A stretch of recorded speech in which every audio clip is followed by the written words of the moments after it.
ये कहानी एक ऐसी लड़की की है जो समंदर के बीच में एक पत्थर पर फंस गई। वो समंदर में नहीं जा सकती क्योंकि वो जानती है कि समंदर में मौत उसका इंतजार कर रही है। कहानी की शुरुआत में एक अमेरिकन लड़की को दिखाया जाता है जिसका नाम नैन्सी है। नैन्सी अमेरिका से मेक्सिको आई है। दरअसल यहाँ पर वो उस बीच पर जाना चाहती है जहाँ पर उसकी मॉम आई थी। उसकी मॉम की मौत कैंसर से उस वक्त हुई थी जब वो प्रेग्नेंट थी। नैन्सी को उस बीच का नाम नहीं पता, लेकिन जिस आदमी की गाड़ी में वो आई थी वो उसे अपनी मॉम की फोटो दिखाती है। वो आदमी उसे जंगल से होता हुआ उस बीच तक ले जाता है। दरअसल उसकी एक सहेली भी उसके साथ आने वाली थी, लेकिन रात को ज्यादा अल्कोहल पीने की वजह से वो नहीं आई। इसीलिए यहाँ पर नैन्सी को अकेला ही आना पड़ता है। और अब नैन्सी उस बीच पर पहुंच जाती है जहाँ पर वो आना चाहती थी, जहाँ पर कभी उसकी मॉम आई थी। ये बीच बहुत खूबसूरत होता है। अब जिस आदमी ने नैन्सी को यहाँ तक लाया था वो वहाँ से वापस चला जाता है। यहाँ पर नैन्सी इन सब चीजों की फोटोज लेती है और वहाँ से पूरी तरह से तैयार होकर निकलती है। पूरे बीच पर सिर्फ पानी ही पानी होता है। यहाँ पर सर्फिंग करने के लिए वो समंदर में जाती है और ऊंची लहरों का इंतजार करती है। पानी में जो लड़के पहले से होते हैं नैन्सी उनसे बात करना शुरू कर देती है। वो नैन्सी को बताते हैं कि इस समंदर के बीच में दो चट्टानें हैं जो दिन में एक बार पूरी तरह से पानी में डूब जाती हैं जब पानी का लेवल बढ़ता है। और वहाँ पर बहुत सारी जेलीफिश भी हैं जो कि बहुत ही खतरनाक है क्योंकि वो डंक मारती हैं। और अब समंदर में ऊंची ऊंची और बड़ी बड़ी लहरें आना शुरू हो जाती हैं। ये तीनों समंदर की लहरों के साथ सर्फिंग करना शुरू करते हैं। ये लोग बहुत एंजॉय करते हैं और खास तौर पर नैन्सी, क्योंकि वो अमेरिका से यहाँ तक इस बीच को देखने आई थी। यहाँ पर सर्फिंग करने के लिए वो बहुत देर तक रुकती है। इसके बाद वो बीच पर आ जाती है और अपनी बहन को अमेरिका में कॉल करती है। जब वो अपनी सिस्टर से बात कर रही थी तभी उसके फादर फोन ले लेते हैं और उससे बात करना शुरू करते हैं। वो नैन्सी को कहते हैं कि घर वापस आ जाओ और अपनी मेडिकल की पढ़ाई को कंटिन्यू करो, लेकिन नैन्सी ऐसा नहीं करना चाहती थी। उसने अपनी मेडिकल की पढ़ाई छोड़ दी क्योंकि उसकी मॉम की मौत कैंसर से हुई थी,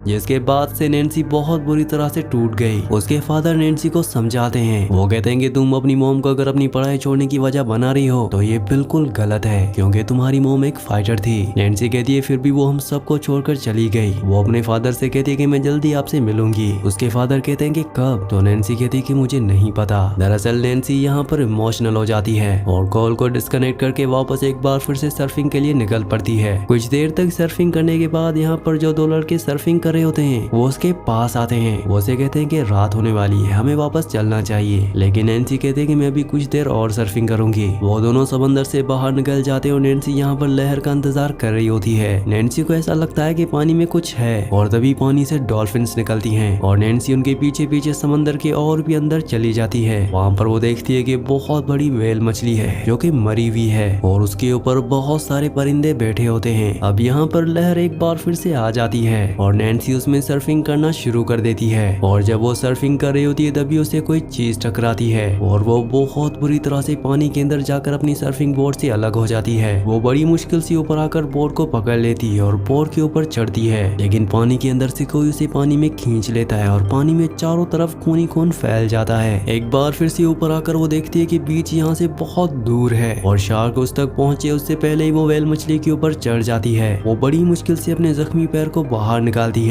मेडिकल स्टूडेंट होने की वजह से उसे पता है कि क्या करना है। यहाँ पर दोनों लड़के वापस जा रहे होते हैं। नैन्सी व्हेल मछली के ऊपर चढ़कर उन दोनों को हाथ लाती है और आवाज लगाती है, लेकिन वो देखते हैं कि वो बीच से इतना दूर होते हैं कि वो उसकी आवाज सुन नहीं सकते और वो दोनों गाड़ी से यहाँ से निकल जाते हैं और इस इलाके के बीच पर अब कोई नहीं होता। नैन्सी व्हेल मछली के ऊपर फंसी रहती है। पानी में शार्क है और यहाँ पर कोई और उसकी मदद नहीं कर सकता और अब कुछ ही घंटों में रात होने वाली है। पानी में चारों तरफ शार्क्स घूम रही होती हैं। तभी वो देखती है कि पानी से थोड़ा ऊपर एक पत्थर है और दूसरी तरफ पानी में एक सिग्नल है जो इसलिए लगाया जाता है ताकि लोगों को पता चल सके। नैन्सी सामने उस पत्थर की तरफ बढ़ती है। शार्क उसी तरफ आती है और वो व्हेल मछली पर टक्कर मारती है जिसके ऊपर नैन्सी खड़ी है क्योंकि वो नैन्सी को मारना चाहती है। नैन्सी तेजी से तैरना शुरू करती है जिस तरफ पत्थर है और वो व्हाइट शार्क नैन्सी का पीछा करती है, लेकिन इससे पहले कि वो व्हाइट शार्क नैन्सी तक पहुंचती नैन्सी पत्थर के ऊपर चढ़ जाती है। यहाँ पर एक परिंदा भी होता है जो उस टक्कर में घायल हो गया है जो व्हेल मछली के ऊपर था। इसका एक पंख इंजर्ड है इसलिए अब ये उड़ नहीं सकता और नैन्सी के साथ ये बर्ड भी यहाँ पर फंस चुका है।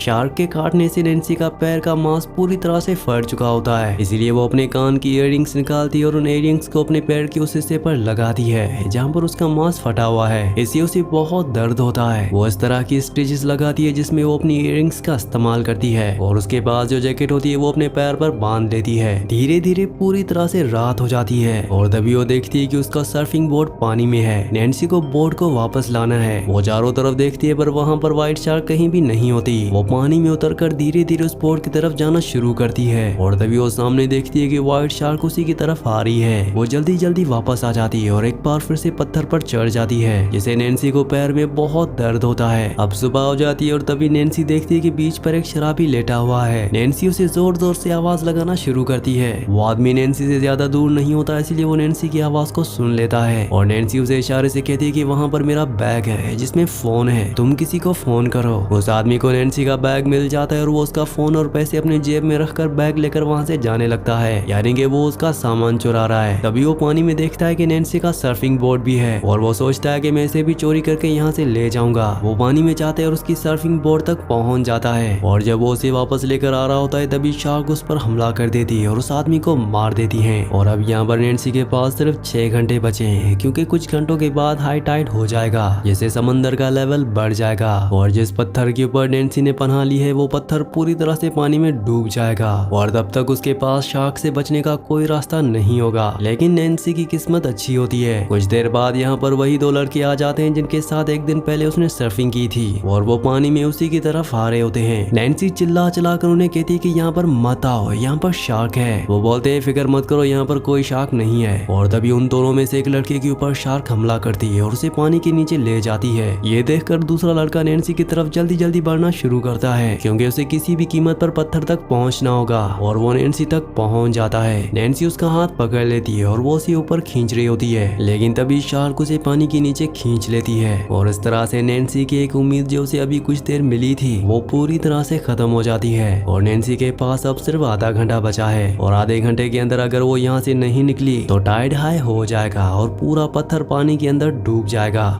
और अब शार्क उसके चारों तरफ चक्कर लगाना शुरू कर देती है। अगर वो पानी में उतरी तो उसके पास सिर्फ 30 सेकंड है और शार्क उस तक पहुंच जाएगी। पानी में सामने फ्लोटिंग हेलमेट पर एक कैमरा लगा है जिसे वो किसी भी कीमत पर हासिल करना चाहती है, जो पत्थर के पास होता है। नैन्सी तैरकर कैमरा तक पहुंच जाती है, लेकिन कैमरा पकड़ते शार्क उसकी तरफ आती है। नैन्सी वापस पत्थर के ऊपर आने की कोशिश करती है। पत्थर के ऊपर थोड़ा सा पानी होता है और उस वजह से नैन्सी पत्थर से नीचे फिसल जाती है और अब शार्क उस पर हमला करना चाहती है, लेकिन वहाँ पत्थर के पास कोराल्स और झाड़ियां होती हैं जिसमें शार्क फंस जाती है और तब तक नैन्सी वापस उसी पत्थर पर आ जाती है जहां पर वो पहले थी। अब वो उस कैमरा में मैसेज रिकॉर्ड करती है जिसमें बताती है कि यहाँ पर एक व्हेल मछली मरी हुई है और पानी में एक शार्क है। शायद मैं इस शार्क के खाने के बीच में आ गई, इसलिए वो मुझ पर हमला कर रही है, लेकिन ऐसा नहीं होता। इसने पहले भी कई लोगों को मारा हुआ है। और उसके बाद वो अपने फादर के लिए और अपनी बहन के लिए भी एक मैसेज रिकॉर्ड करती है। वो कहती है कि मैंने कभी नहीं सोचा था कि मैं तुम दोनों को इतना मिस करूंगी। आप लोग मेरी फिक्र मत करना, मैं यहाँ पर अकेली नहीं हूँ। यहाँ पर मेरा एक साथी मेरे साथ है। और वो उस बर्ड को दिखाती है जो पत्थर पर उसके साथ फंसा हुआ है। इसके बाद वो अपने डैड को कहती है कि डैड मैं उस बोया तक पहुँचने की कोशिश करूंगी और चाहे कुछ भी हो जाए मैं लड़ना नहीं छोड़ूंगी, जैसा मॉम ने सिखाया था।